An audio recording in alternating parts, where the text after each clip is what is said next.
নমস্কার বন্ধুরা, food point of দীপিকায় আপনাদের সকলকে স্বাগত। শীতের সবজি দিয়ে তৈরি দারুণ স্বাদের এই রেসিপিটা যারা খেতে চায় না তারাও হাত চেটে খাবে। অনেকেই এই সবজিটা খেতে চায় না, কিন্তু না বলে দিলে বুঝতেই পারবে না এটা কি খাচ্ছে।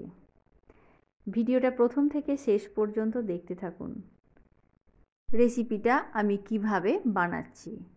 রেসিপিটা বানানোর জন্য প্রথমেই যেটা লাগছে সেটা হচ্ছে সাদা মূলো। এখানে আমি 700 গ্রাম পরিমাণ বড় মোটা সাইজের এই রকম মূলো নিয়ে নিয়েছি। মূলোটাকে পরিষ্কার করে কেটে এইভাবে ছোট টুকরো করে কেটে নিয়েছি। এইবার গ্যাসের ওপর একটা কড়াই বসিয়ে তার মধ্যে দিয়ে দিচ্ছি 3 টেবিল চামচ রিফাইন্ড অয়েল। তেলটা ভালো করে গরম হয়ে গেলে এর মধ্যে দিয়ে দিচ্ছি 1 মুঠো পরিমাণ ডালের বড়ি। এখানে আমি মটর ডালের বড়ি ব্যবহার করেছি, আপনারা চাইলে এখানে বিউলির ডালের বড়িও ব্যবহার করতে পারেন। বড়িটা আমার ভাজা হয়ে গেছে। এইবার হাতার সাহায্যে আমি বড়িগুলোকে কড়াই থেকে উঠিয়ে নিচ্ছি। বড়িগুলো সব তুলে নিয়ে এই একই তেলের মধ্যে দিয়ে দেব একটা শুকনো লঙ্কা। লঙ্কাটাকে ছিঁড়ে একটু দিয়ে দিয়েছি। লঙ্কাটা ভাজা হয়ে গেছে। এইবার দিয়ে দিলাম কেটে রাখা মূলো। এখানে একটা কথা বলে রাখি, মূলোর এই রেসিপিটা বানানোর জন্য মূলোটা কিন্তু এই রকম বড় মোটা সাইজের হলে ভালো হয়। এতে কিন্তু মূলোটা বেশ একটু মিষ্টি মিষ্টি লাগে আর গন্ধটা অনেকটা কম লাগে। দেখুন আমার এটা ভাজা হয়ে গেছে। এইবার এর মধ্যে দিয়ে দিচ্ছি হাফ চা চামচ আদা বাটা। এইখানে মশলা বিশেষ কিছুই লাগে না, এই আদা বাটাটাই হচ্ছে একমাত্র মশলা। মশলাটা দিয়ে আমি ভালো করে ভেজে নিয়ে এবার এর মধ্যে দিয়ে দেব আগে থেকে গরম করে রাখা প্রায় 200 ml পরিমাণ দুধ। কাপটা ধুয়ে একটু জল দিয়ে দিলাম। এইবার ভালো করে দুধের সাথে সবজিটাকে মিশিয়ে নেব।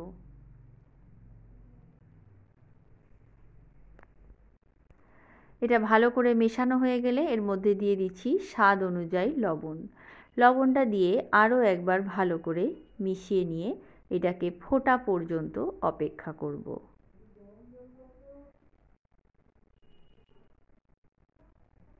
দুধটা আমার ফুটে গেছে। এই অবস্থায় যে ডালের বড়িগুলো আমি ভেজে রেখেছিলাম সেটা এর মধ্যে অ্যাড করে দিলাম। বড়িগুলোকে দিয়ে ভালো করে নাড়াচাড়া করে এটাকে ঢেকে আমি 6 থেকে 7 মিনিট মিডিয়াম ফ্লেমে কুক করে নেব। এটা হতে কিন্তু একদমই বেশি সময় লাগে না। ফিরে আসছি 6 মিনিট পর। 6 মিনিট পর একটু ঢাকাটা খুলে দেখে নেব আমার সবজিটা ঠিকঠাক সেদ্ধ হয়েছে কিনা। দেখুন রসটা পুরোপুরি টেনে নিয়েছে, বড়িগুলো ফুলে ডাবল হয়ে গেছে। ভালো করে নাড়াচাড়া করে আমি একটা সবজি হাত দিয়ে চেপে দেখে নেব ঠিকঠাক সেদ্ধ হয়েছে কিনা।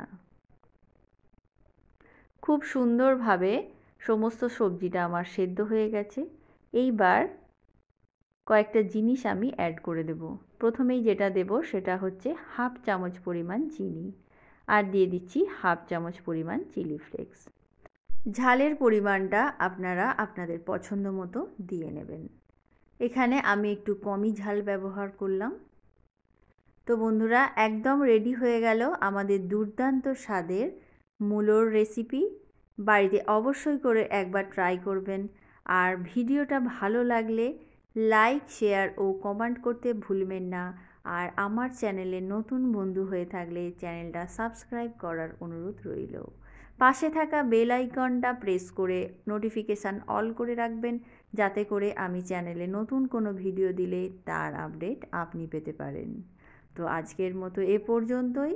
আবার দেখা হবে অন্য কোনো রেসিপি নিয়ে। ততক্ষণের জন্য নমস্কার।